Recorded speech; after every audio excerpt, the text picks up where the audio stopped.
से पिघल रहे हैं हिमालय के ग्लेशियर। भारत पर आने वाले सबसे बड़े खतरे का बजा अलार्म। हिमालय के ग्लेशियर पिघलने से साउथ एशिया के ऊपर काफी गंभीर खतरा मंडरा रहा है। हिमालय बार बार खतरे का अलार्म बजाता है, लेकिन सरकारों के पास हिमालय को लेकर कोई ठोस उपाय नहीं है। क्यों? इतना तो साफ है कि अगर हिमालय किसी दिन अपना प्रकोप दिखाना शुरू करेगा तो उसकी तबाही को रोकना इंसानों के वश की बात नहीं होगी।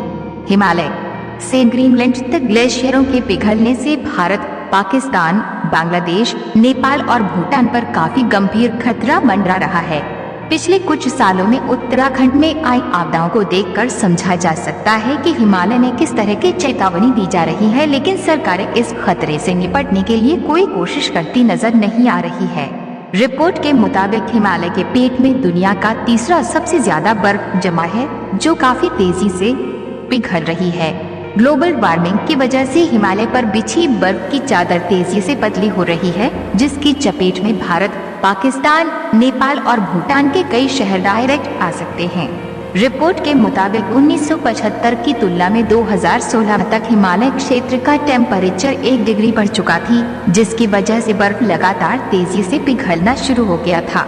पिछले 40 सालों में हिमालय पर मौजूद ग्लेशियरों ने अपना 1/4 घनत्व खो दिया है और हिमालय पर मौजूद बर्फ में लगातार टूट फूट हो रही है। जनवरी में कोलंबिया यूनिवर्सिटी द्वारा प्रकाशित रिपोर्ट के मुताबिक साल 1975 से साल 200 तक हिमालय से जितनी बर्फ पिघली है, उतनी बर्फ सिर्फ पिछले 2 सालों में पिघल चुकी है।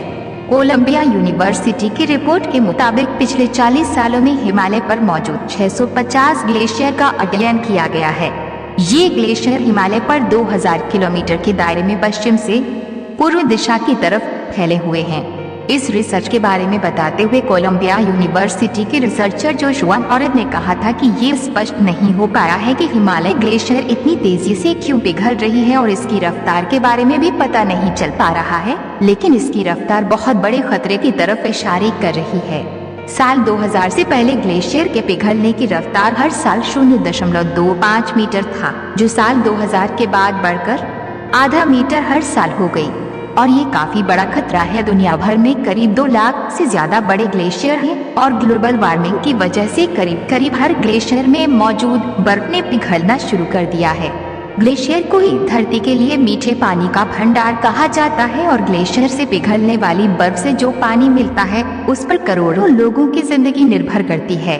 लेकिन पिछले कुछ सालों में धरती पर कार्बन उत्सर्जन, जीवाश्म ईंधनों का बेतहाशा इस्तेमाल हुआ है, जिसकी वजह से ओजोन परत में छेद भी हुआ है और इसका असर सीधे ग्लेशियर पर पड़ता है, जिसको लेकर intergovernmental panel on climate change ने 2 महीने पहले रिपोर्ट दी थी कि इस सदी के अंत कर हिमालय के ग्लेशियर अपनी 1/3 बर्फ को खो देंगे और अगर दुनिया में प्रदूषण इसी रफ्तार से बढ़ती रही तो साल 2100 तक यूरोप के 80% ग्लेशियर पूरी तरह से पिघल जाएंगे और लोगों के प्यासे मरने की नौबत आ जाएगी। क्लाइमेट चेंज एक्टिविस्ट माइकल म्हा ने 8 मई को एक रिपोर्ट शेयर करते हुए कहा है कि दुनिया में मौजूद ग्लेशियर से सिर्फ एक दिन में 11 बिलियन टन ग्लेशियर पिघला है, जो 40 लाख ओलंपिक मैदान जितना स्विमिंग पूल को भरने के लिए काफी है।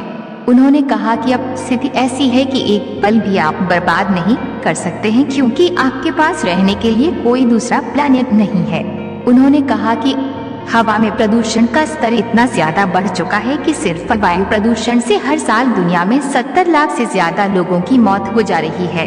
वहीं उन्होंने कहा कि अमेरिका में मौजूद ग्लेशियर पहले लगाए गए अनुमान के मुकाबले 100 गुना ज्यादा रफ्तार से पिघल रहे हैं। ग्लेशियर का पिघलना पूरी मानव जाति के अस्तित्व के ऊपर बेहद गंभीर संकट ला सकता है, क्योंकि दुनिया की बड़ी आबादी का जीवन सिर्फ और सिर्फ ग्लेशियर की वजह से टिका हुआ है। हिमालय के ग्लेशियर से जो पानी निकलता है, उस पर करीब 2 अरब यानी 200 करोड़ लोग निर्भर हैं। खेती के लिए इन्हीं ग्लेशियर से पानी मिलता है, तो पीने का पानी भी कुदरत यहीं से देता है और अगर ग्लेशियर से पानी मिलना बंद हो जाए तो साउथ एशिया के तमाम देश, जिसमें भारत, पाकिस्तान, नेपाल, बांग्लादेश और भूटान सबसे ज्यादा प्रभावित होंगे। रिपोर्ट में कहा गया है जिस रफ्तार में ग्लेशियर पिघलेंगे उससे भारत, चीन और पाकिस्तान जैसे देशों पर काफी विनाशकारी असर होगा। करोड़ों अरबों लोगों को पीने के लिए, जानवरों के लिए, पेड़ पौधों के लिए पानी की आपूर्ति रुक जाएगी। पाकिस्तान की सिंधु नदी, भारत की गंगा नदी और ब्रह्मपुत्र नदी और चीन की येलो और यांगजे नदियों में पानी आना बंद हो जाएगा। रिपोर्ट के मुताबिक ग्लेशियर में हजारों हजार साल से बर्फ दबा रहता है और प्रकृति अपने मुताबिक धीरे धीरे नदियों को पानी देती है, लेकिन ग्लोबल वार्मिंग की वजह से हजारों फीट बर्फ तिब्बत में पिघल जाएगी, जिससे हर जगह खतरा ही खतरा होगा। इससे समुद्रों में पानी का लेवल बढ़ जाएगा और सिर्फ प्राकृतिक आपदाओं का ही सामना नहीं करना होगा, बल्कि इसका असर खेती, बिजली की प्रोडक्शन और आर्थिक जगत पर भी पड़ेगा।